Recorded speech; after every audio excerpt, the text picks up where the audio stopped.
Hi all. The last section capital gains in the exemption section capital gain exemptions, then capital gain tax. Okay. So exemptions in these sections are section 54, section 54B, 54D, 54EC, 54EE, 54F, 54G, 54GA and 54GB.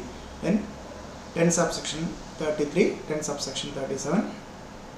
Taxability sections are another section 111, then 111A, then section 112, then section 112A. Okay, so this session discussing first one, section 54, capital gain on sale of residential house property. Okay, residential house property. So section 54, so capital gain on transfer of residential house property. Okay, eligible assessee are individual and HUF. Individual and HUF.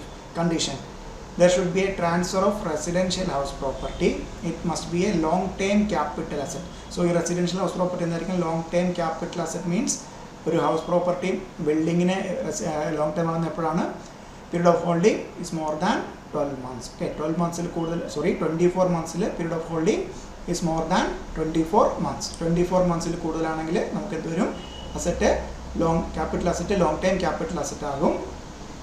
Income from such house property should be chargeable under the head income from house property. Residential house property section 22 where the amount of capital gain. Okay, so in a residential house property the amendment okay, amendment so previous year amendment residential house property. So transfer capital gain exceeds 2 crores. Okay, then one residential house in India purchase. Okay, then capital gain one residential house property in India purchase or construct. Okay, purchase within 1 year before or 2 years after the date of transfer. Okay, 2 years after date of transfer.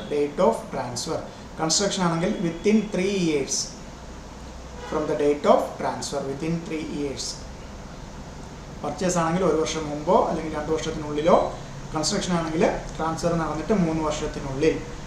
Where the amount of capital gain or loss, capital gain does not exceed 2 crores. Okay, assessee may at his option. Okay, so 2 crores 2 crores മുകളിലാണെങ്കിൽ 2 crores മുകളിലാണെങ്കിൽ ഒരു residential house property 2 crores വരെയാണെന്നുണ്ടെങ്കിൽ assessee ഒരു option ആണ് purchase 2 residential house property in India within 1 year before or 2 years after the date of transfer, or construct 2 residential house in India within a period of 3 years from after the date of transfer. Okay, so ഇതുപോലെ 2 കോടി വരെ ആണെന്നുണ്ടെങ്കിൽ ഇതാണ് നമ്മുടെ main amendment. 2 കോടി വരെ ആണെങ്കിൽ അസസിക്ക് option ആണ് വേണമെങ്കിൽ എന്ത് ചെയ്യാം, 2 റെസിഡൻഷ്യൽ ഹൗസ് പ്രോപ്പർട്ടി പർച്ചേസ് ചെയ്യാം, 2 റെസിഡൻഷ്യൽ ഹൗസ് പ്രോപ്പർട്ടി പർച്ചേസ് ചെയ്യാം, അല്ലെങ്കിൽ 2 റെസിഡൻഷ്യൽ ഹൗസ് പ്രോപ്പർട്ടി കൺസ്ട്രക്ട് ചെയ്യാം. Okay, where during the any assessment year the assessee has exercised the option to purchase or construct 2 residential house in India, he shall not be subsequently entitled to exercise the option for the same or any other assessment year he shall not. That means എന്താണ് ഈ option 2 house property എന്നുള്ള option എടുത്തു കഴിഞ്ഞാൽ life time വൺസേ കിട്ടുള്ളൂ. Okay, പിന്നെ എന്താണ് ഒരു ഇയറിലും ഈ പ്രോപ്പർട്ടി ഇങ്ങനെ 2 ഹൗസ് പ്രോപ്പർട്ടി അതായത് 2 കോടി വരെയാണ് ഇൻകമെങ്കിൽ നമുക്ക് എന്ത് ചെയ്യാൻ 2 ഹൗസ് പ്രോപ്പർട്ടിയിൽ കൂടുതലും 2 ഹൗസ് പ്രോപ്പർട്ടി പർച്ചേസ് ചെയ്യുകയോ കൺസ്ട്രക്ട് ചെയ്യാൻ പറ്റില്ല. ലൈഫ് ടൈം ഈ ഓപ്ഷൻ എന്താണ് ഒരു തവണ എടുക്കൽ. Hour we can continue to claim exemption purchase or construction of 1 house property. Okay, 1 house property ഒരു residential house property ട്രാൻസ്ഫർ ചെയ്തു ഒരെണ്ണം വാങ്ങിക്കുകയാണെങ്കിൽ 54-ൽ പണ്ടുണ്ടായിരുന്ന അതേ എക്സംഷൻ. സോ ഇത്രയാണ് നമ്മുടെ അമെൻമെൻറ്റ് വരുന്നത്. 2 കോടി കൂടുതലാണെങ്കിൽ ഒരു ഹൗസ് പ്രോപ്പർട്ടി, 2 കോടി വരെ ആണെങ്കിൽ എന്താണ് ഒന്നെങ്കിൽ 2 ഹൗസ് പ്രോപ്പർട്ടി പർച്ചേസ് ചെയ്യാം അല്ലെങ്കിൽ 2 ഹൗസ് പ്രോപ്പർട്ടി കൺസ്ട്രക്ട് ചെയ്യാം. ഓക്കെ, അത് ലൈഫ് ടൈമിൽ ഒരു തവണ മാത്രമേ ആ ഓപ്ഷൻ എക്സർസൈസ് ചെയ്യാൻ പറ്റുള്ളൂ. ഇനിയിപ്പം exemption, amount invested in residential house property or capital gain. Okay, so capital gain എത്രയാണോ നമുക്ക് ഈ റെസിഡൻഷ്യൽ ഹൗസ് പ്രോപ്പർട്ടി ട്രാൻസ്ഫർ ചെയ്ത് കിട്ടുന്ന ക്യാപിറ്റൽ ഗെയിൻ എത്രയാണോ ആ എമൗണ്ട്, അല്ലെങ്കിൽ പുതിയ റെസിഡൻഷ്യൽ ഹൗസ് പ്രോപ്പർട്ടി ഇൻവെസ്റ്റ് ചെയ്യുന്ന എമൗണ്ട് എത്രയാണോ അതിലേതാണോ കുറവ് അതായിരിക്കും നമുക്ക് എന്ത് കിട്ടുന്ന ക്യാപിറ്റൽ ഗെയിൻ എക്സംഷൻ ആയിട്ട് കിട്ടുന്ന amount. Okay, then period of holding, അതായത് ഇപ്പോൾ എന്താണ് സംഭവിച്ചിരിക്കുന്നത്, റെസിഡൻഷ്യൽ ഹൗസ് പ്രോപ്പർട്ടി അതായത് ലോങ് ടൈം ക്യാപിറ്റൽ അസറ്റ് ആയിട്ടുള്ള റെസിഡൻഷ്യൽ ഹൗസ് പ്രോപ്പർട്ടി ട്രാൻസ്ഫർ ചെയ്തിട്ട് എന്താണ് വേറെ ഒരു റെസിഡൻഷ്യൽ ഹൗസ് പ്രോപ്പർട്ടി. ഓക്കെ, അതിൽ 2 crores മുകളിലാണ് ഈ പറയുന്ന ക്യാപിറ്റൽ ഗെയിൻ എങ്കിൽ എന്താണ് 1 house. Okay, less than 2 crores വരെയാണെങ്കിൽ 2 house residential house property ഒന്നുകിൽ പർച്ചേസ് ചെയ്യാം അല്ലെങ്കിൽ കൺസ്ട്രക്ട് ചെയ്യാം. ഓക്കെ, പർച്ചേസ് അല്ലെങ്കിൽ കൺസ്ട്രക്ട്. സോ ഇങ്ങനെ ചെയ്യുന്ന ഇതെന്താണ് ഈ 2 എന്നുള്ളത് ഓപ്ഷനാണ്, അത് ലൈഫ് ലോങ് ഒന്നേ എടുക്കാൻ പറ്റുള്ളൂ. ഇങ്ങനെ പർച്ചേസ് ചെയ്യുകയോ കൺസ്ട്രക്ട് ചെയ്യുന്ന ഈ പുതിയ ന്യൂ റെസിഡൻഷ്യൽ ഹൗസ് പ്രോപ്പർട്ടി, അതായത് ഇപ്പോൾ ഈ ട്രാൻസ്ഫർ ആയിട്ട് മേടിച്ചിരിക്കുന്ന പുതിയ ന്യൂ റെസിഡൻഷ്യൽ ഹൗസ് പ്രോപ്പർട്ടി എന്നാണ് 3 years from the date of construction or acquisition. 3 years holding period ആണ്. 3 years എങ്കിൽ നമുക്ക് ഈ എക്സംഷൻ കിട്ടണമെങ്കിലുള്ള ഒരു കണ്ടീഷനാണ് 3 years ഹോൾഡ് ചെയ്തിരിക്കണം. So consequence of transfer of new asset before 3 years. Okay, the new asset transferred or new assets before, if the new asset is transferred before, if the new asset transferred before 3 years from the date of acquisition or construction, then the cost of asset will be reduced by capital gain exempted earlier for computing capital gain. Okay, then capital gain account scheme applicable. എന്താണ് capital gain account scheme? So നമുക്ക് ഒരു provision നോക്കി അറിയാം. നമ്മൾ 2000 previous year 1920 residential house property transfer ചെയ്തത്. Residential house property transfer ചെയ്തു. So നമുക്ക് construction ആണെങ്കിൽ 3 yearsനുള്ളിൽ കൺസ്ട്രക്ട് ചെയ്താൽ മതി. ബട്ട് നമുക്ക് റിട്ടേൺ ഫയൽ ചെയ്യാൻ എന്താണ് അസസ്മെൻറ്റ് ഇയർ 2021 റിട്ടേൺ ഫയൽ ചെയ്യണം. അസസ്മെൻറ്റ് ഇയർ 2021 റിട്ടേൺ ഫയൽ ചെയ്യണം. ദാറ്റ് മീൻസ് സോ നമ്മൾ കൺസ്ട്രക്ട് ചെയ്ത്, സോ നമ്മൾ എന്ത് ചെയ്യും, ഈ കിട്ടിയ ക്യാപിറ്റൽ ഗെയിൻ എന്താണ് ഒരു particular capital gain account scheme. That means വേറെ ഒരു പർപ്പസിന് ഞാൻ യൂസ് ചെയ്യില്ല, ഒരു സെപ്പറേറ്റ് അക്കൗണ്ടിൽ ഈ എമൗണ്ട് ഡെപ്പോസിറ്റ് ചെയ്യും. അതിൽ നിന്ന് എന്തിനു മാത്രമേ എടുക്കാമുള്ളൂ, ഈ പറയുന്ന അസറ്റ് പർച്ചേസ് ചെയ്യാനോ, ഇപ്പോൾ 2 years ഉണ്ടല്ലോ, അസറ്റ് പർച്ചേസ് ചെയ്യാനോ അല്ലെങ്കിൽ അസറ്റ് കൺസ്ട്രക്ട് ചെയ്യാനോ, റെസിഡൻഷ്യൽ ഹൗസ് പ്രോപ്പർട്ടി പർച്ചേസ് ചെയ്യാനോ കൺസ്ട്രക്ട് ചെയ്യാനോ മാത്രമേ എടുക്കാവുള്ളൂ. അങ്ങനെയാണെന്ന് പറയുന്നത് capital gain account scheme applicable. Okay, then നമ്മൾ നേരത്തെ പറഞ്ഞ സെനാരിയോ 3 years ഇപ്പം റെസിഡൻഷ്യൽ ഹൗസ് പ്രോപ്പർട്ടി ട്രാൻസ്ഫർ ചെയ്ത് റെസിഡൻഷ്യൽ ഹൗസ് പ്രോപ്പർട്ടി വാങ്ങിച്ചു. ഇത് 3 years ആണ് ഹോൾഡിംഗ് പീരീഡ്. ഇത് ട്രാൻസ്ഫർ ചെയ്യുകയാണ്, ആ പീരീഡിൽ ട്രാൻസ്ഫർ ചെയ്യുകയാണെങ്കിൽ ട്രാൻസ്ഫർ, ഈ പുതിയ new residential house property transfer ചെയ്യുകയാണെങ്കിലുള്ള സെനാരിയോ ആണ് പറയുന്നത്. സോ അങ്ങനെ ട്രാൻസ്ഫർ ചെയ്യുകയാണെങ്കിൽ ഈ ന്യൂ റെസിഡൻഷ്യൽ നമുക്ക് ക്യാപിറ്റൽ ഗെയിൻ വരുമല്ലോ. ഇതെന്താണ് ക്യാപിറ്റൽ അസറ്റ് ആയതുകൊണ്ട് capital gain attractive not. So എന്തോരും സെയിൽ കൺസിഡറേഷൻ, അതിൽ നിന്ന് നമ്മൾ എന്താണ് ഈ പർച്ചേസ് ഇത് കോസ്റ്റ് ഓഫ് അക്വിസിഷൻ അല്ലെ, ഇത് കോസ്റ്റ് ഓഫ്, ഇതിൽ നിന്ന് എന്ത് കുറച്ച് കളയും, നേരത്തെ കിട്ടിയ ലോങ് ടൈം ക്യാപിറ്റൽ ഗെയിൻ കുറച്ച് കളഞ്ഞിട്ട് മിച്ചം കളയും. ദാറ്റ് മീൻസ് എന്താണ് കോസ്റ്റ് ഓഫ് അക്വിസിഷനിൽ നിന്ന് ഈ ലോങ് ടൈം ക്യാപിറ്റൽ ഗെയിൻ അല്ലെങ്കിൽ എക്സംഷൻ കിട്ടിയത് എത്രയാണോ, 54 എക്സംഷൻ കിട്ടിയ എമൗണ്ട് എത്രയാണോ, ലോങ് ടൈം ക്യാപിറ്റൽ ഗെയിൻ ആണോ അല്ലെങ്കിൽ ഈ പറഞ്ഞിരിക്കുന്ന ശരിക്കും കോസ്റ്റ് ഓഫ് അക്വിസിഷൻ തന്നെയാണ് കിട്ടിയിരിക്കുന്നത്. എന്ത് ചെയ്യും, ഈ കോസ്റ്റ് ഓഫ് അക്വിസിഷൻ കുറച്ച് ഡീസെയിൽ കൺസിഡറേഷൻ മുഴുവൻ എന്തായിട്ട് വരും, ടാക്സബിൾ ക്യാപിറ്റൽ ഗെയിൻ ആയിട്ട് വരും. സോ ദാറ്റ് മീൻസ് നമുക്ക് നേരത്തെ കിട്ടിയ ആ ഒരു ബെനിഫിറ്റ് എന്ത് ചെയ്തു, ഈ കോസ്റ്റ് ഓഫ് അക്വിസിഷൻ കുറച്ചിട്ട് നമുക്ക് ഇവിടെ വരുമ്പോഴത്തേക്കും എന്താണ് അഡീഷണൽ ടാക്സിൻ്റെ അഡീഷണൽ ക്യാപിറ്റൽ ഗെയിൻ വരും. അതനുസരിച്ച് അഡീഷണൽ ക്യാപിറ്റൽ ഗെയിൻ ടാക്സേഷൻ വരും. Okay, then amount should be utilised within the prescribed 3 വർഷത്തിനുള്ളിൽ. ഇപ്പോൾ ക്യാപിറ്റൽ ഗെയിൻ അക്കൗണ്ട് സ്കീം ഇട്ടിട്ടുണ്ടെങ്കിൽ 3 വർഷത്തിൽ യൂസ് ചെയ്യണം. Amount not utilised within the prescribe 3 വർഷം കഴിയുമ്പോൾ അത് അതേപോലെ എടുക്കണം. Shall be treated as long time capital gain in the previous year in which prescribed period expires. Okay, already എന്താണ് നമുക്ക് എക്സംഷൻ കിട്ടുന്നത് എന്തിൽ നിന്നാണ്, ലോങ് ടൈം ക്യാപിറ്റൽ ഗെയിനിൽ നിന്നാണ്. സോ 3 വർഷം കഴിഞ്ഞിട്ടും എന്താണ് അതിൽ നിന്ന് ഫണ്ട് എടുത്തിട്ട് ക്യാപിറ്റൽ ഗെയിൻ അക്കൗണ്ട് സ്കീമിൽ നിന്ന് ഫണ്ട് എടുത്തിട്ട് അസറ്റ് പർച്ചേസ് ചെയ്തിട്ട് അല്ലെങ്കിൽ അസറ്റ് കൺസ്ട്രക്ട് ചെയ്തിട്ടില്ല എങ്കിൽ എന്തുവരും, എന്നാണോ ആ പീരീഡ് എക്സ്പയർ ആകുന്ന ആ പ്രീവിയസ് ഇയർ അല്ലെങ്കിൽ കറസ്പോണ്ടിങ് അസസ്മെൻറ്റ് ഇയറിൽ എന്ത് ചെയ്യും, ലോങ് ടൈം ക്യാപിറ്റൽ ഗെയിൻ ആയിട്ട് ടാക്സ് ചെയ്യും. Okay, so 54 section 54 residential house property long time capital asset transfer rate എന്താണ്, residential house property. Okay, so അമെൻമെൻ്റ് ഉള്ളത് ക്യാപിറ്റൽ ഗെയിൻ പറയുന്ന capital gain 2 crores greater than 2 crores ആണെങ്കിൽ 1 up to 2 crore ആണെങ്കിൽ ഓപ്ഷനാണ് ഒന്നുകിൽ 2 ഹൗസ് അല്ലെങ്കിൽ ഒരു ഹൗസ് ഇന്ത്യ മേടിക്കാൻ. 2 ഹൗസ് ആണെങ്കിൽ ഇത് ലൈഫ് ലോങ് ഒരു തവണയെ ഈ ഒരു ഓപ്ഷൻ എക്സസൈസ് ചെയ്യാൻ പറ്റുള്ളൂ. ഒരു ഹൗസ് എന്നുള്ളത് ഏത് പ്രീവിയസ് ഇയർ വേണമെങ്കിലും എക്സസൈസ് ചെയ്യാം. സോ ഇത്രയാണ് 54. Then next one section 54B capital gain on transfer of urban agriculture അല്ലേ. സോ നമ്മൾ 2 സബ്സെക്ഷൻ 14 എന്ന റൂറൽ അഗ്രികൾച്ചർ ലാൻഡ് എന്തല്ല, ക്യാപിറ്റൽ അസറ്റ് അല്ല. സോ 54 ബിയിൽ പറയുന്നത് എന്താണ്, capital gain transfer of urban agri land.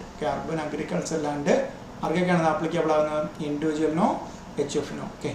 So condition there should be a transfer of urban agriculture land. Such land must be used for the agriculture purpose either by the assessee himself or his parents or by HF in the 2 years immediately preceding the date of transfer. Okay. So date of transfer ന് തൊട്ട് മുമ്പുള്ള 2 years എന്തെങ്കിലും assessee അല്ലെങ്കിൽ പാരൻസോ അല്ലെങ്കിൽ HF ആണെങ്കിൽ മെമ്പേഴ്സോ എന്തിന് use ചെയ്തിരിക്കണം, അത് ഇമ്മീഡിയറ്റ്ലി, ഏതെങ്കിലും 2 വർഷമല്ല, ഇമ്മീഡിയറ്റ്ലി പ്രിസീഡിങ് 2 years എന്ത് പർപ്പസിന് യൂസ് ചെയ്തിരിക്കണം, അഗ്രികൾച്ചറൽ പർപ്പസിന്. പണ്ടങ്ങാണ്ട് യൂസ് ചെയ്തെന്ന് പറഞ്ഞല്ല, ഈ പറയുന്ന ട്രാൻസ്ഫറിനൊക്കെ തൊട്ട് മുമ്പുള്ള 2 വർഷമെങ്കിലും എന്തിന് യൂസ് ചെയ്തിരിക്കണം, അഗ്രികൾച്ചറൽ പർപ്പസിന് യൂസ് ചെയ്തിരിക്കണം. ഓക്കെ. സോ ദാറ്റ് മീൻസ് ഇതൊരു കറക്റ്റ് 2 years മേടിച്ചിട്ട് 2 years ആണ്, അല്ലെങ്കിൽ 24 months ആണെങ്കിൽ നമുക്ക് എന്ത് പറയാം, അതൊരു ഷോർട്ട് ടൈം ക്യാപിറ്റൽ അസറ്റ്, കൂടുതലാണെങ്കിൽ ലോങ് ടൈം. സോ ഇത് എന്താകാം, ഈ urban agriculture land short time capital asset ആകാം, അല്ലെങ്കിൽ long time capital asset. New asset purchased another agricultural land, urban or rural, should be purchased within 2 years from the date of transfer. Okay. അതായത് transfer കഴിഞ്ഞിട്ട് 2 വർഷത്തിനുള്ളിൽ എന്താണ്, agri land എന്നേ പറഞ്ഞിട്ടുള്ളൂ. Agri land, it can be urban or rural. Okay. Urban ആകാം. So rural ആണെങ്കിലുള്ള പ്രത്യേകത എന്താണ്, അത് എന്താകില്ല, ക്യാപിറ്റൽ അസറ്റ് ഡെഫിനിഷൻ്റെ exclusion list. That means capital asset 2 subsection 14 പെർവ്യൂവിന് പുറത്ത് വരും. Count of accession, cost of new agricultural land or capital gain, whichever is lower. So period of 3 years from the date of acquisition. ഇതെന്നാണ് ഈ new agriculture land എത്രയാണ്, 3 years hold ചെയ്യണം. So 3 years മുമ്പ് transfer ചെയ്താൽ 3 years from the date of acquisition. If the new agricultural land is transferred before 3 years from the date of acquisition, then the cost of land will be reduced by capital gain exempted earlier for computing capital gain. So നേരത്തെ പോലെ തന്നെ ഈ agriculture land urban ആണെങ്കിൽ വിറ്റ് കിട്ടുന്നത് sale consideration, അതിൽ നിന്ന് less ഇതാണ്. ഈ ന്യൂ അഗ്രികൾച്ചറിൻ്റെ കോസ്റ്റ് ഓഫ് അക്വസിഷൻ അല്ലേ കുറയ്ക്കുന്നത്. സോ അതിൽ നിന്ന് എന്തേ കുറച്ച് കളയും, നേരത്തെ എക്സംഷൻ 54B പ്രകാരം കിട്ടിയ exemptions. The land is a rural, നമ്മൾ പർച്ചേസ് ചെയ്യുന്ന റൂറൽ അഗ്രികൾച്ചർ ലാൻഡ് ആണെങ്കിൽ then no capital gain on transfer of such land. Okay. So rural agriculture ലാൻഡാണ് നമ്മൾ പർച്ചേസ് ചെയ്യുന്നതെങ്കിൽ എന്ത് സംഭവിക്കും, അത് ക്യാപിറ്റൽ ഗെയിന്. സോ ഇതൊരു ടാക്സ് പ്ലാനിങ് സെക്ഷനാണ്. 54B പ്രകാരം അർബൻ അഗ്രികൾച്ചർ ലാൻഡ് വിറ്റിട്ട് എക്സംഷൻ മേടിച്ച് റൂറൽ അഗ്രികൾച്ചർ ലാൻഡ് മേടിക്കുകയാണെങ്കിൽ നമുക്ക് പിന്നീട് അത് ട്രാൻസ്ഫർ ചെയ്യുമ്പോൾ എന്ത് അട്രാക്ട് ചെയ്യില്ല, ക്യാപിറ്റൽ ഗെയിൻ ടാക്സേഷൻ അട്രാക്ട് ചെയ്യില്ല. ഓക്കെ. സോ ഇവിടെയും ക്യാപിറ്റൽ ഗെയിൻ അക്കൗണ്ട് സ്കീം ആപ്ലിക്കലാണ്. ബിക്കോസ് എന്താണ്, 2 yearsനുള്ളിൽ എന്ത് ചെയ്താൽ മതി, ന്യൂ അസറ്റ് പർച്ചേസ് ചെയ്താൽ മതി. സോ നമ്മുടെ പ്രീവിയസ് ഇയർ റിട്ടേൺ ഫയൽ ചെയ്യുന്നതിന് മുമ്പ് നമ്മൾ എന്ത് ചെയ്യും, ആ ഫണ്ട് എടുത്ത് എന്ത് ചെയ്യും, സെപ്പറേറ്റ് അക്കൗണ്ടിലിടും. എന്ത് പർപ്പസിന് മാത്രമേ എടുക്കുകയുള്ളൂ, agriculture land, rural or urban agriculture land purchase ചെയ്യാൻ മാത്രമേ എടുക്കുകയുള്ളൂ എന്ന് പറഞ്ഞ് സെപ്പറേറ്റ് അക്കൗണ്ടിലേക്ക് മാറ്റിയിടും. Okay. Then 54D, capital gain on transfer by way of compulsory acquisition of land or building of an industrial undertaking. Okay. Eligible assessee in industrial undertaking, land building eligible assessee, compulsory acquisition of land or building which was used by assessee business industrial during 2 years prior to the date of transfer. So നേരത്തെ പറഞ്ഞ പോലെ തന്നെ നമ്മൾ transfer ചെയ്യുന്ന 2 വർഷം തൊട്ട് മുമ്പുള്ള 2 വർഷം എന്തിന് യൂസ് ചെയ്തിരിക്കണം, ബിസിനസ് ഇൻഡസ്ട്രിയൽ പർപ്പസിന് യൂസ് ചെയ്തിരിക്കണം. ന്യൂ അസറ്റ് പർച്ചേസ് ചെയ്യുന്നതായിരിക്കണം new land or building for industrial undertaking. So within 3 years from the date of receipt of compensation. Quantum of exemption. So ഇവിടെ receipt of compensation ആണ്, because compulsory acquisition ആണ്. So നമുക്ക് transfer ചെയ്ത ഉടനെ നമുക്ക് കിട്ടണമെന്നില്ല. നമുക്ക് എന്നാണോ കോമ്പൻസേഷൻ കിട്ടുന്നത് 54H പ്രകാരമാണ്. ആക്ച്വലി 54 നമ്മൾ നോർമലി പറയുന്നത് from the date of transfer എന്നാണ്. ബട്ട് നമ്മൾ അവസാനം ഡിസ്കസ് ചെയ്ത് 54H പ്രകാരം കോമ്പൻസേഷൻ സെനാരിയോയിലാണെങ്കിൽ എന്നാണോ കോമ്പൻസേഷൻ കിട്ടുന്നത് ആ ഡേറ്റ് മുതലാണ്, within 3 years from the date of receipt of compensation. Quantum of exemption, cost of new asset or capital gain whichever is lower. Period of holding of new asset 3 years. Okay, within 3 years date of purchase then the cost of. So ഇവിടെ എന്താണ് 54D ലെ section 54D, any assessee, okay, individual ആകാം, HUF ആകാം, firm ആകാം, company ആകാം, എന്താണ് compulsory acquisition of land or building, okay, forming part of industry, okay, industrial undertaking, industrial അണ്ടർടേക്കിങ്ങിൻ്റെ പാർട്ടാണ്. സോ ഇത് 2 വർഷമെങ്കിലും യൂസ് ചെയ്യും. ദാറ്റ് മീൻസ് ഇതെന്താകാം, ഈ land building long time capital asset ആകാം, അല്ലെങ്കിൽ ഷോർട്ട് ടൈം ആകാം. കറക്റ്റ് 2 വർഷമാണെങ്കിൽ 24 മാസം നമുക്ക് എന്താകത്തുള്ളൂ, ലോങ് ടൈം ആകില്ല, ഷോർട്ട് ടൈം ആകത്തുള്ളൂ. അതുകൊണ്ട് ദെൻ എന്താണ് നമ്മൾ ചെയ്യേണ്ടത്, വേറെ ലാൻഡ് അല്ലെങ്കിൽ ബിൽഡിംഗ് വാങ്ങിക്കണം. എന്തിനു വേണ്ടിയിട്ട്, ഇൻഡസ്ട്രിയൽ പർപ്പസിന് തന്നെ. എത്ര വർഷത്തിനുള്ളിൽ, 3 yearsനുള്ളിൽ. സോ ഇവിടെ നേരത്തെ കിട്ടിയ ക്യാപിറ്റൽ ഗെയിൻ അല്ലെങ്കിൽ പുതിയ ലാൻഡിൻ്റെ ഏതാണോ കുറവ് അതായിരിക്കും നമുക്ക് എന്ത് കിട്ടുന്നത്, എക്സംഷൻ കിട്ടുന്നത്. പീരീഡ് ഓഫ് ഹോൾഡിംഗ് 3 years ആണ്. 3 years ആണ് പീരീഡ്. അതിനുള്ളിൽ ട്രാൻസ്ഫർ ചെയ്താൽ നേരത്തെ പോലെ തന്നെ ട്രാൻസ്ഫർ ചെയ്യുമ്പോഴുള്ള ക്യാപിറ്റൽ ഗെയിൻ എന്ത് ചെയ്യും, പുതിയ അസറ്റിൻ്റെ കോസ്റ്റ് ഓഫ് അക്വിസിഷനിൽ നിന്ന് നേരത്തെ കിട്ടിയ എക്സംഷൻ കുറയ്ക്കും. Capital gain account scheme applicable ആണ്. ബിക്കോസ് എന്താണ്, എത്ര വർഷത്തിനുള്ളിലാണ്, 3 വർഷത്തിനുള്ളിൽ വാങ്ങിച്ചാൽ മതി. സോ ക്യാപിറ്റൽ അസറ്റ് ട്രാൻസ്ഫർ ചെയ്തിട്ട് നമ്മൾ എന്ത് ചെയ്യുന്നു, 3 വർഷത്തിനുള്ളിൽ വാങ്ങിക്കാൻ വേണ്ടിയിട്ട് ക്യാപിറ്റൽ ഗെയിൻ അക്കൗണ്ട് സ്കീമിലേക്ക് ഡെപ്പോസിറ്റ് ചെയ്യുന്നു. എന്നിട്ട് പറയുന്നു വേറെ പർപ്പസിന് യൂസ് ചെയ്യില്ല. ഓക്കെ, സോ നമുക്കപ്പം എക്സംഷൻ ക്ലെയിം ചെയ്യാം. Then next one 54EC, very important.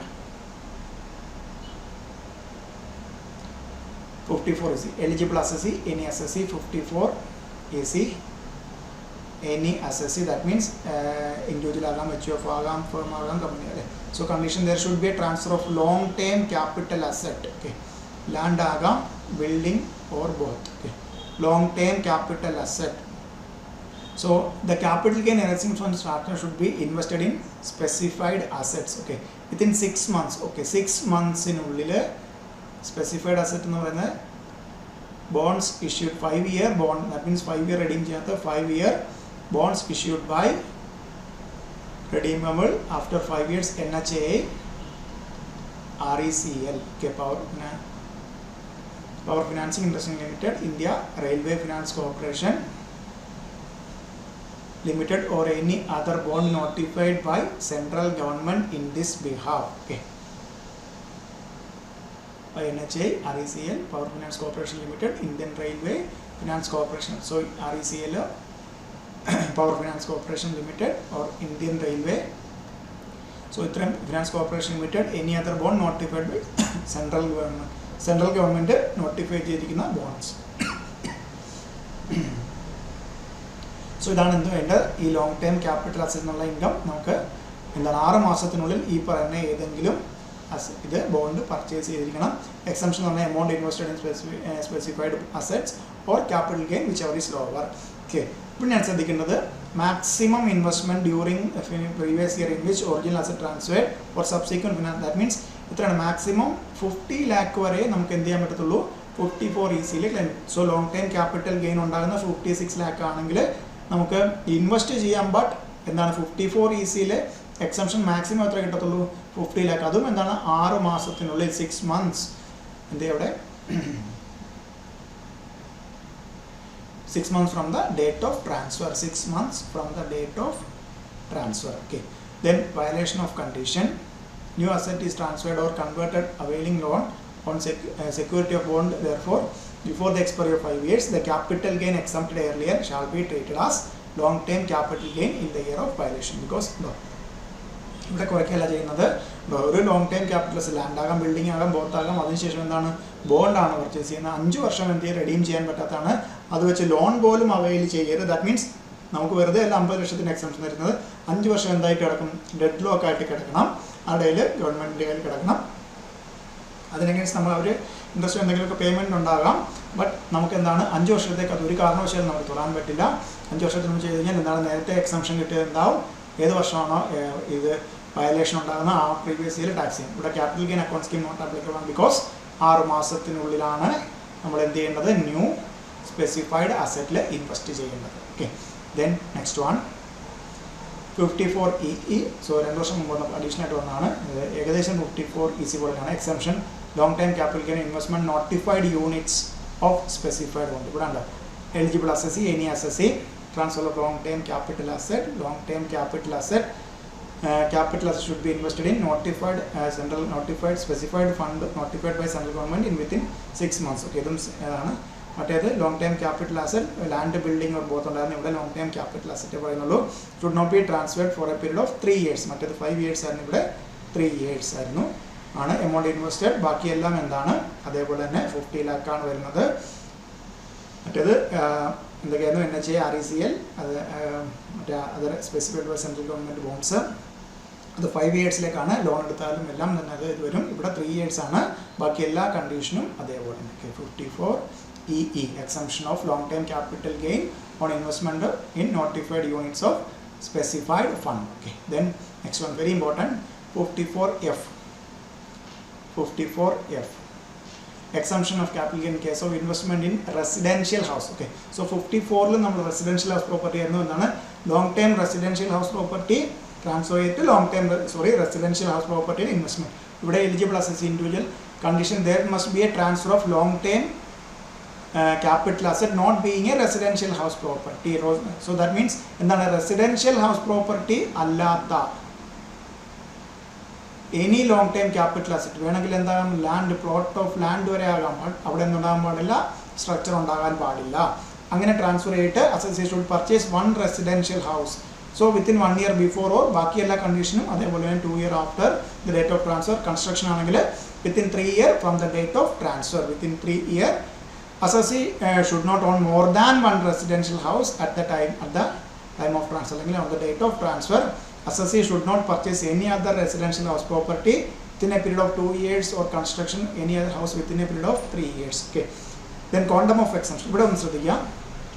54F section 54F പറയുന്നത് ഒരു ലോങ് ടേം ക്യാപിറ്റൽ അസറ്റ് എന്താകാൻ പാടില്ല, റെസിഡൻഷ്യൽ ഹൗസ് പ്രോപ്പർട്ടി ആകാൻ പാടില്ല. Long term capital asset transfer ആയിട്ട് എന്ത് ചെയ്യുന്നു, നമ്മൾ റെസിഡൻഷ്യൽ ഹൗസ് പ്രോപ്പർട്ടി പർച്ചേസ് ചെയ്യുന്നു. സോ ഇവിടെ കണ്ടീഷൻ ശ്രദ്ധിക്കുക. അഡീഷണൽ കണ്ടീഷൻ, ഈ റെസിഡൻഷ്യൽ ഹൗസ് പ്രോപ്പർട്ടി ഈ long time capital asset transfer ചെയ്യുമ്പോൾ എന്താണ്, എനിക്കൊരു റെസിഡൻഷ്യൽ ഹൗസ് പ്രോപ്പർട്ടി ഉണ്ടാകും അല്ലേ. സോ ഞാൻ സ്വന്തമായിട്ട് താമസിക്കുന്ന ട്രാൻസ്ഫർ ചെയ്യുന്നത് other than long time capital asset other than residential. Then purchase ചെയ്യുന്നത് എന്താണ്, ഈ പറഞ്ഞ 1 year ബിഫോർ 2 year ആഫ്റ്റർ അല്ലെങ്കിൽ 3 year ഈ പീരീഡിൽ പുതിയതായിട്ട് പർച്ചേസ് ചെയ്യുന്ന റെസിഡൻഷ്യൽ ഹൗസ് പ്രോപ്പർട്ടി അല്ലാതെ വേറെ ഒരു മൂന്നാമതൊരു റെസിഡൻഷ്യൽ ഹൗസ് പ്രോപ്പർട്ടി ഒരു കാരണവശാലും പർച്ചേസ് ചെയ്യുകയോ കൺസ്ട്രക്റ്റോ ചെയ്ത് കഴിഞ്ഞാൽ എന്താണ്, ഈ എക്സംഷൻ കിട്ടില്ല. ദാറ്റ് മീൻസ് ട്രാൻസ്ഫർ ചെയ്യുന്ന സമയം ഒരു residential house property, that means എന്താണ്, ഒരു വലിയ കുടുംബത്തിൽ താമസിക്കാൻ ഒരു ഹൗസ് പ്രോപ്പർട്ടിയുടെ പർച്ചേസ് ചെയ്യുന്നതിന് വേണ്ടി കിട്ടുന്ന എക്സംഷൻ, ആ ഒരു എക്സംഷനാണ് ഇത് കിട്ടുന്നത്. സോ ട്രാൻസ്ഫർ ചെയ്യുമ്പോൾ ഒരു റെസിഡൻഷ്യൽ ഹൗസ് പ്രോപ്പർട്ടി അതെന്താ ട്രാൻസ്ഫർ ചെയ്യുന്നത് എന്താണ്, റെസിഡൻഷ്യൽ ഹൗസ് പ്രോപ്പർട്ടി അല്ലാത്ത വേറെ ഏതെങ്കിലും long time capital asset. So അതിനുശേഷം എന്താണ്, കൺസ്ട്രക്ട് ചെയ്യുകയോ പർച്ചേസ് ചെയ്യുകയോ ചെയ്യുന്നത് എന്താണ്, റെസിഡൻഷ്യൽ ഹൗസ് പ്രോപ്പർട്ടിയാണ്. ആ റെസിഡൻഷ്യൽ ഹൗസ് പ്രോപ്പർട്ടി ഇപ്പോൾ 2 കാണും നമുക്ക് അല്ലേ. സോ അതുകൂടാതെ മൂന്നാമതൊരെണ്ണം ഈ പീരീഡിൽ കൺസ്ട്രക്ട് ചെയ്യുകയോ പർച്ചേസ് ചെയ്യുകയോ ചെയ്താൽ എന്തുവരും, എക്സംഷൻ കിട്ടില്ല. Okay, then quantum of exemption ആണ് ശ്രദ്ധിക്കേണ്ടത്. ഇവിടെ 2 ടൈപ്പ് അസറ്റ് ആണ്. Cost of new asset greater than or equal to net sale consideration. Okay, net sale consideration, then the original asset and entire capital gain will be exempted. So cost of new asset less than net worth, then proportionate, that is long term capital gain into amount invested in new residential house property divided by net consideration. Okay, net consideration, that means sale consideration അല്ലെങ്കിൽ full value consideration less expenses attributable to transfer. That means എന്തൊക്കെയാകാം, നമ്മൾ transfer ചെയ്യുമ്പോഴത്തേക്കും brokerages ഒക്കെ ഉണ്ടെങ്കിൽ അത് കുറച്ച് കിട്ടുന്ന net consideration. So that means proportionate ആയിട്ടാണ് ഇവിടെ കിട്ടുന്നത്. Very very important. നമുക്ക് എക്സാമിന് ഈ 54F 54E കൂടെ ക്ലബിലുള്ള ക്വസ്റ്റ്യൻസ് നോർമലി കണ്ടുവരുന്നതാണ്. So very very important. Proportionate exemption, long time capital gain into. So cost of new asset നമുക്ക് കിട്ടിയ നെറ്റ് കൺസിഡറേഷൻ, എനിക്ക് കിട്ടിയതിനെക്കാട്ടിലും നെറ്റ് കൺസിഡറേഷൻ കൂടുതലാണ് മേടിക്കുന്നതെങ്കിൽ ഒരു കുഴപ്പമില്ല, full capital gain exemption. Otherwise proportionate. Okay, എത്രയാണോ കൺസിഡറേഷൻ അതിന് എത്രയാണോ ഇൻവെസ്റ്റ് ചെയ്തത് അതിൻ്റെ പ്രപ്പോർഷനേറ്റ് ആയിട്ട് ക്യാപിറ്റൽ ഗെയിൻ എന്ത് ചെയ്യും, ഇൻഡോണ്ട് മൾട്ടിപ്ലൈ ചെയ്ത് ആ റേഷ്യോ ആ ഒരു എമൗണ്ട് കണ്ടുപിടിച്ചിട്ട് കുറയ്ക്കുന്നു. Okay, then period of holding 3 years. Consequence of transfer of new asset before 3 years. Capital gain on new asset shall be taxed separately. Long term capital gain exempt under section 54 would be taxed as long. രണ്ടാണ്. So ഇവിടെ എന്താണ്, residential house property അത് transfer ചെയ്യുമ്പോൾ കിട്ടുന്നത് എന്താണ്, separate charge tax ചെയ്യും. അതുകൂടാതെ നേരത്തെ കിട്ടിയ എക്സംഷൻ എന്ത് ചെയ്യും, പിടിച്ച് വീണ്ടും ടാക്സ് ചെയ്യും. ഓക്കെ, പിടിച്ച് ലോങ് ടൈം ക്യാപിറ്റൽ ഗെയിൻ ആയിട്ട് ടാക്സ് ചെയ്യും. So very very important. Capital gain account scheme applicable ആയിരിക്കും, ഉറപ്പായിട്ടും ആപ്ലിക്കബിൾ. ബിക്കോസ് നമുക്ക് എന്താണ്, വിത്തിൻ 2 years അല്ലെങ്കിൽ 3 yearsനുള്ളിലാണ് പർച്ചേസ്. കൺസ്ട്രക്ഷൻ ആണെങ്കിൽ പർച്ചേസ് ആണെങ്കിൽ 2 yearsനുള്ളിൽ, കൺസ്ട്രക്ഷൻ ആണെങ്കിൽ 3 yearsനുള്ളിൽ. സോ നമ്മൾ റിട്ടേൺ ഫയൽ ചെയ്യുന്നതിന് മുമ്പായിട്ട് നമ്മൾ എന്ത് ചെയ്യും, സെപ്പറേറ്റ് അക്കൗണ്ടിലോട്ട് മാറ്റാൻ ഓപ്ഷൻ ഉണ്ടാകും. Then next one, section 54G, exemption of capital gain on capital asset in case of shifting of industrial so ഇവിടെ ഒന്നുമില്ല. സെക്ഷൻ 54G പറയുന്നത് എന്താണ്? ഇൻഡസ്ട്രിയൽ അണ്ടർടേക്കിംഗ് എവിടെ നിന്നാണ്? അർബൻ ഏരിയയിൽ നിന്ന് shifting from urban area. Okay, so condition transfer of land eligible assessee any assessee transfer of land and machinery or land or building of shifting industrial undertaking from urban to rural area. Okay, so within 1 year or 3 years after the date of transfer purchase or construction of new plant and machinery land or ഏത് type of asset ആണോ transfer ചെയ്ത് അതേ type of shifting the origin asset to the rural area or incurring notified expenses. So അതുമായിട്ട് ബന്ധപ്പെട്ട expenditure, quantum of exception, capital gain or cost of new asset or amount deposited whichever is less. Okay, 3 years period of holding, 3 years from the date of construction ആണ്. Then consequence of transfer within 3 years ആണെങ്കിൽ 3 years from the date of acquisition or construction, then the cost will be reduced. First പറഞ്ഞതുപോലെ reduce ചെയ്യും. ഇവിടെ capital gain account scheme applicable ആണ് because within 1 year before or 3 year after the date of transfer. Okay, after the date of. Next one, 54GA, exemption of capital gain on capital asset in case of shifting of undertaking from urban to rural area. So നമ്മൾ നേരത്തെ discuss ചെയ്ത section 54Gയിൽ so industrial undertaking urban to rural area, section 54GAയിൽ industrial undertaking urban to special economic zone. Okay, so eligible assessee any assessee ബാക്കി എല്ലാ കണ്ടീഷനും അതിൽ പറഞ്ഞിരിക്കുന്ന പോലെ തന്നെ transfer of land or machinery land or building urban to special economic zone 1 year before or 3 years after the date of transfer, purchase or construction, so on. So shifting incurring expense of quantum of ഡിഡക്ഷനും എല്ലാം same തന്നെ. So ഒറ്റ ഡിഫറൻസേ ഉള്ളൂ 54Gയും 54GAയും തമ്മിൽ. Industrial undertaking from urban to rural area, ഇവിടെ industrial undertaking from urban to special economic zone. Okay, then next one, section 54GB, exemption from capital gain on transfer of residential property or plot of land for investment in eligible company. Okay, so എന്താണ് section 54GB? eligible assessee, individual HUF, അവരുടെ കയ്യിലുള്ള residential house property or plot of land. There no condition assessee must have resident long term capital residential house property or plot of land such a transfer took place during 1/4/2012 and 31/3. So to 31/3/2001 2021 വരെയാണ്, previous 2021 വരെയാണ് ഈ section applicable ആകുന്നത്. ചിലപ്പോൾ extend ചെയ്യാം അല്ലെങ്കിൽ അവിടെ നമുക്ക് തീരാം. Then assessee must subscribe equity shares of eligible company within due date of filing. So residential house property അല്ലെങ്കിൽ ലോങ് ടൈം ക്യാപിറ്റൽ അസറ്റ് ആയിട്ടുള്ള റെസിഡൻഷ്യൽ ഹൗസ് പ്രോപ്പർട്ടി അല്ലെങ്കിൽ പ്ലോട്ട് ഓഫ് ലാൻഡ് ട്രാൻസ്ഫർ ചെയ്തിട്ട് എന്താണ്? Equity shares of eligible company. Company should utilise the amount of purchase for new asset plant and machinery. Okay, so കമ്പനിക്ക് നമ്മൾ individual equity shares കമ്പനിയിൽ മേടിക്കുന്നു. Company ആ കിട്ടുന്ന ആ fund use ചെയ്ത് എന്ത് വാങ്ങിച്ചിരിക്കണം? Plant and machinery. Okay, plant and machinery purchase ചെയ്തിരിക്കണം.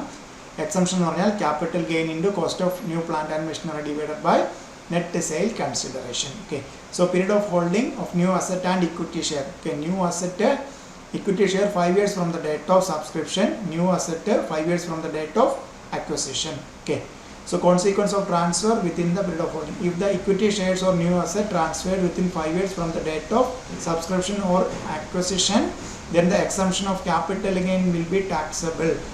നേരത്തെ എക്സംഷൻ കിട്ടിയ capital gain in the previous year taxable ആകും ഇൻഡിവിജ്വലിനോ HUFോ. സോ ദാറ്റ് മീൻസ് ഈ ഇൻഡിവിജ്വൽ ഈ ഇക്വിറ്റി ഷെയർ ട്രാൻസ്ഫർ ചെയ്താലും കമ്പനി ഈ പറയുന്ന പ്ലാന്റ് ആൻഡ് മെഷീനറി 5 വർഷത്തേക്ക് ട്രാൻസ്ഫർ ചെയ്താലും ആർക്ക് പ്രശ്നമാണ്?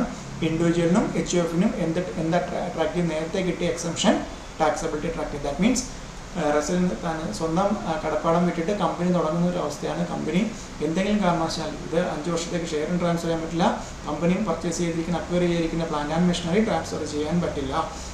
In case of eligible startup being technology driven startup, new assets being computer or computer software, period of holding will be 3 years instead of 5 years. Okay, ആ ഒരു കേസിൽ ഇത് അമെൻമെൻ്റ് ആണ്, നമ്മുടെ പ്രീവിയസ് അമെൻമെൻ്റ് ആണ്.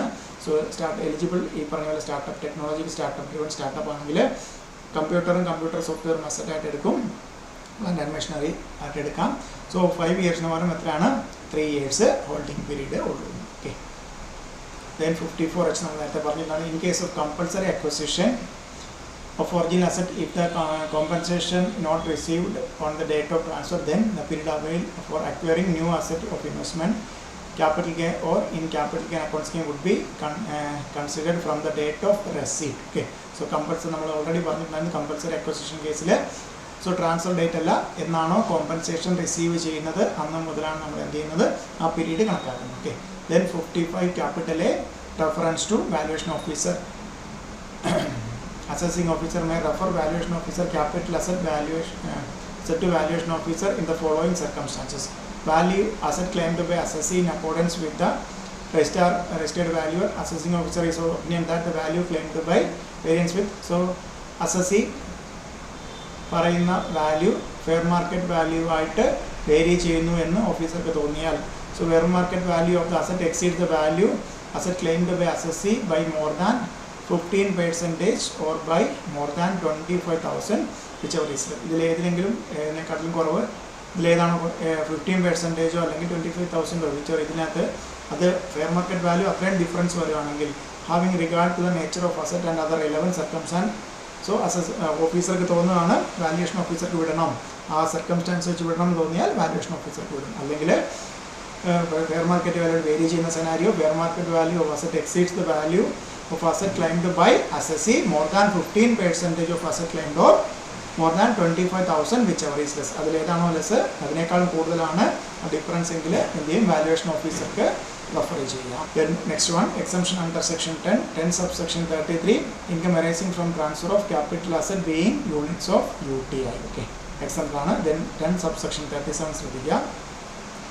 Individual eligible assessee exemption of capital gain from urban agricultural land. Okay, so individual agricultural land situated in urban area, urban agricultural land which has been used for agriculture purpose for 2 years immediately preceding the date of transfer by parents or HUF compulsorily acquired under any law or consideration for such transfer is determined approved by central government or compensation must be received on or after 1/4/2004. Okay, so നമ്മൾ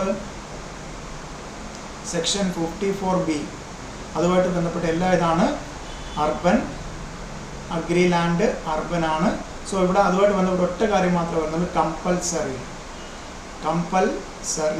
compulsory acquired ആണെങ്കിൽ acquisition compulsory acquisition ആണെങ്കിൽ എന്തുവരും section 54B എല്ലാം attract ചെയ്യുന്നത് ബാക്കി എല്ലാ സെനാരിയും അതേപോലെ തന്നെ പറഞ്ഞ് നമുക്ക് എക്സാമിന് വരാം.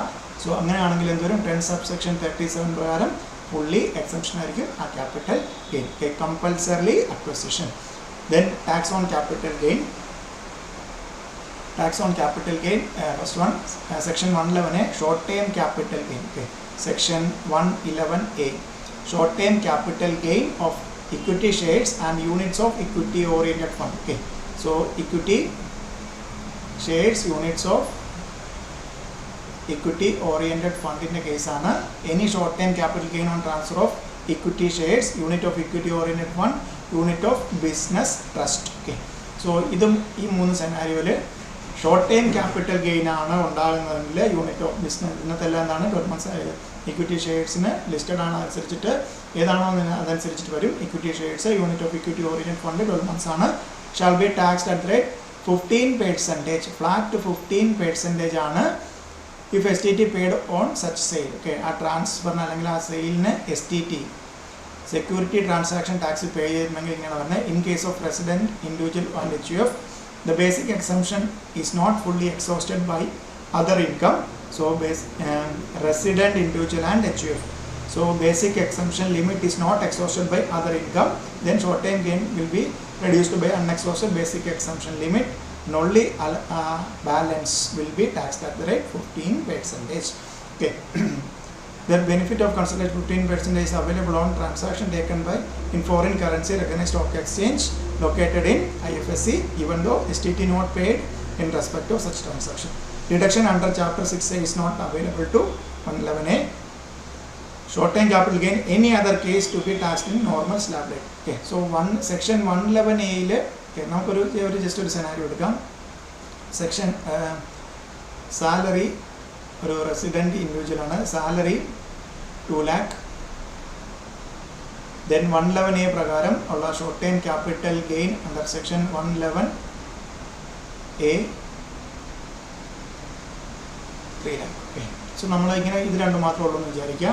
സോ ആദ്യം എന്ത് ചെയ്യും, നമുക്ക് എത്ര 2,50,000 വരെ ബേസിക് എക്സംഷൻ ലിമിറ്റ് ഉണ്ട്. ആദ്യം എന്താണ് 111A വേറെ 111A അല്ലാതെ ഉള്ള ഇൻകം ഏതൊക്കെ ആയിട്ടില്ല നോക്കും. സാലറിയിൽ ഉണ്ട്, അത് കുറച്ചിട്ട് മിച്ചം എത്ര വരും, ബേസിക് 2,50,000 വരെ നമുക്ക് എക്സംഷൻ അല്ലേ ബേസിക്.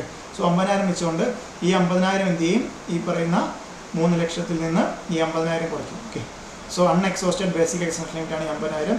കിട്ടുന്ന 2,50,000. പിന്നെ നമ്മൾ എന്താണ് സ്ലാബ് റേറ്റ് അല്ല എടുക്കുന്നത്, എത്രയായിരിക്കും എടുക്കുന്നത്, ഈ 2,50,000 ഫ്ലാറ്റ് 15% ടാക്സ് ചെയ്യും. ഓക്കെ, അതിനുശേഷം ഹെൽത്ത് ആൻഡ് എഡ്യൂക്കേഷൻ സെസും കാര്യങ്ങളെല്ലാം വരും. സോ വേറെ ഏതെങ്കിലും ഷോർട്ട് ടൈം ക്യാപിറ്റൽ ഗെയിൻ ആണെങ്കിൽ normal slab rate, that means എന്താണ് 2,50,000 ഒരു നില്ല്, അതിനുശേഷം 5 lakh ഒരു 5%, 5 lakh to 10 lakh 20%, 10 lakh exceed ചെയ്യുകയാണെങ്കിൽ 30% എന്ന രീതിയിൽ സ്ലാബിൽ പോകും. Okay, so unit of equity shares, unit of equity oriented fund, units of business trust, അതിന് മാത്രമാണ് അതിനകത്തുനിന്ന് ഷോർട്ട് ടൈം ക്യാപിറ്റൽ ഗെയിൻ ഉണ്ടാകുന്നു.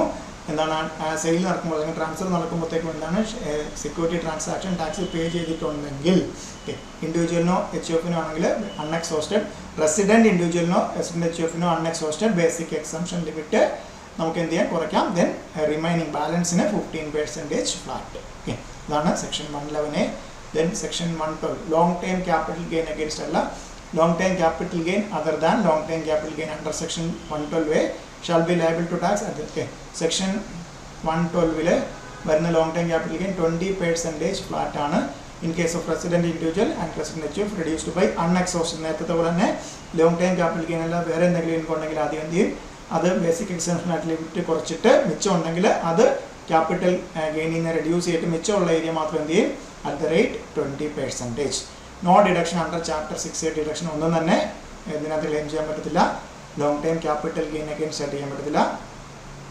So in case of long term capital gain on listed securities other than units and zero coupon bond. Okay, assessee may opt in case of listed securities other than units or zero coupon bond. Listed security ആണെങ്കിൽ 20% with indexation അല്ലെങ്കിൽ 10% without indexation. So ലാൻഡോ ബിൽഡിങ്ങിനുള്ള അല്ല, listed securities other than units and zero coupon bond നമുക്ക് ഏതെങ്കിലും option എടുക്കാം, അസസിക്ക് favourable ആയിട്ടുള്ള option. Okay, in case of non-resident foreign company 10% tax on long-term capital gain from unlisted securities or shares without indexation. Okay, so normally 20% ഈ ഒരു സെനാരിയോയിൽ മാത്രം എന്താണ് 10% എടുക്കാം, അതെന്നാൽ ലിസ്റ്റഡ് സെക്യൂരിറ്റീസ് ആയിരിക്കണം, അതർ ദാൻ യൂണിറ്റ്സ് അല്ലെങ്കിൽ സീറോ കൂപ്പൺ ബോണ്ട്. മറ്റേ building land കാണുന്നുണ്ടെങ്കിൽ എന്താണ് 20% മാത്രം ഈ പറയുന്ന ക്രൈറ്റീരിയ വരുന്നത്. Listed securities other than units of zero coupon bond, non resident or foreign company ആണെങ്കിൽ long time capital gain unlisted securities without indexation. In case of non resident or foreign company 10% of tax on long term capital gain from unlisted securities or shares without indexation. Okay, so 112, then last one 112A, very important 112A. So നമ്മൾ 111A പറഞ്ഞ അതേ assets, equity shares, equity oriented fund, unit trust. Okay, in excess of 1 lakh. Okay, so 111A പ്രകാരം section 111A പ്രകാരം short time capital gain ആണെങ്കിൽ 15% tax ചെയ്യുന്നത് എന്താണ്, അതേ asset തന്നെ സെക്ഷൻ 112A പ്രകാരം എന്താണ് 1 lakh വരെ എക്സംഷൻ ഒന്നും ടാക്സ് ഇല്ല. 1 lakh shall be 10% in excess of 1 lakhന് മുകളിലുള്ളത് 1 lakh വരെ എക്സംപ്റ്റഡ്. ദാറ്റ് മീൻസ് പണ്ടുണ്ടായിരുന്ന സെക്ഷൻ 10 സബ്സെക്ഷൻ 38 അപ്പോൾ ഷീറ്റ് വന്നിരിക്കുന്നതാണ്. സോ 1 lakh വരെ നമുക്ക് എക്സംഷൻ കിട്ടും. 1 lakh എക്സീഡ് ചെയ്താൽ റിമൈനിങ് പോർഷൻ എത്രയാണ്, അറ്റ് ദ റേറ്റ് 10% ടാക്സ് ചെയ്യും. Okay, STT paid on acquisition and transfer of equity oriented. So ഇവിടെ 111A ട്രാൻസ്ഫറിൻ്റെ ടൈമിൽ മാത്രം, സെയിൽ നടക്കുമ്പോൾ മാത്രം എന്ത് പേ ചെയ്താൽ മതിയായിരുന്നു, സെക്യൂരിറ്റി ട്രാൻസ്ഫർ. ഇവിടെ പർച്ചേസ് ചെയ്യുമ്പോഴും ട്രാൻസ്ഫർ ചെയ്യുമ്പോഴും ഒക്കെ എന്ത് ചെയ്യണം, സെക്യൂരിറ്റി ട്രാൻസാക്ഷൻ പേ ചെയ്തിരിക്കണം. ചാപ്റ്റർ 6A ഡിഡക്ഷൻ കിട്ടില്ല. Rebate under section 87A not available against 87A കിട്ടില്ല. Long time capital gain from transaction taken on recognised stock exchange in IFSC would be liable at the rate 10% where the consideration is received in foreign currency even though STT not paid in respect of such transaction. Okay. So that means 112A 111A പറയുന്ന അതേ scenario തന്നെ long time ആകുവാണെങ്കിൽ ഒരു condition extra ഒരു എന്താണ്, security transaction tax acquisition ടൈമിലും പേ ചെയ്തിട്ടുണ്ടാവണം. അങ്ങനെയാണെന്നുണ്ടെങ്കിൽ നമുക്ക് എന്താണ്, സോ 112A @10% ആണ് വരുന്നത്. ഇവിടെ നമുക്ക് എന്താണ്, ചാപ്റ്റർ 6A ഡിഡക്ഷൻ കിട്ടില്ല, റീബേറ്റ് 87A റീബേറ്റും കിട്ടില്ല. Okay. 112A so section 111A section 112 section 112 capital. Okay. So ഇവിടെ എത്രയായിരുന്നു, @15%, ഇവിടെ 20%, പിന്നെ 1-2 കേസിന് മാത്രം വിത്തൗട്ട് ഇൻഡെക്സേഷൻ 10%. ഇവിടെ 1 lakh എക്സീഡ് ചെയ്യുകയാണെങ്കിൽ 1 lakh എക്സീഡ് ചെയ്യുകയാണെങ്കിൽ ദാറ്റ് മീൻസ് 111A പറഞ്ഞിരിക്കുന്ന അതേ അസറ്റ് തന്നെയാണ്, പക്ഷേ ഗെയിൻ എന്താണ്, ഷോർട്ട് ടൈം ക്യാപിറ്റൽ ഗെയിൻ അല്ല, ലോങ് ടൈം ക്യാപിറ്റൽ ഗെയിൻ ആണെങ്കിൽ നമുക്ക് എന്ത് കിട്ടും, 1 lakh വരെ എക്സംപ്റ്റഡ് ആണ്. If it exceeds 1 lakh then 10%. ആ എക്സസിന് 10% ആണ് എന്ത് ചെയ്യുന്നത്, ടാക്സബിലിറ്റി വരുന്നത്, ഫ്ലാറ്റ് 10%. സോ ഇവിടെയും എന്ത് കിട്ടില്ല, ഇവിടെ ചാപ്റ്റർ 6A ഡിഡക്ഷൻ കിട്ടില്ല, ഇവിടെയും ചാപ്റ്റർ 6A ഡിഡക്ഷൻ കിട്ടില്ല, ഇവിടെയും ചാപ്റ്റർ 6A ഡിഡക്ഷൻ കിട്ടില്ല. ഇവിടെ സെക്ഷൻ 87A റീബേറ്റ് പോലും കിട്ടില്ല 112A വരുന്ന long time capital gain under section 112A. So ഇത്രയാണ് നമ്മുടെ തിയറി ഏരിയ വരുന്നത്. സോ നെക്സ്റ്റ് സെഷൻ നമുക്ക് ഇതിൻ്റെ എല്ലാം കൂടെ മിക്സ് ചെയ്തിട്ടുള്ള പ്രോബ്ലംസ്, നമുക്കെല്ലാം നല്ല ഗ്രിപ്പ് ഉണ്ടാവണം. പ്രൊവിഷൻസ് എല്ലാം ദാറ്റ് മീൻസ് 145 സബ്സെക്ഷൻ 1 മുതൽ 112A വരെയുള്ള പ്രൊവിഷൻസ് എല്ലാം വിത്ത് സെക്ഷൻസ് അറിഞ്ഞിരിക്കണം. ദെൻ നെക്സ്റ്റ് സെഷൻ നമുക്ക് ഇതിൻ്റെ പ്രോബ്ലംസ് സോൾവ് ചെയ്യാം. Okay, thank you.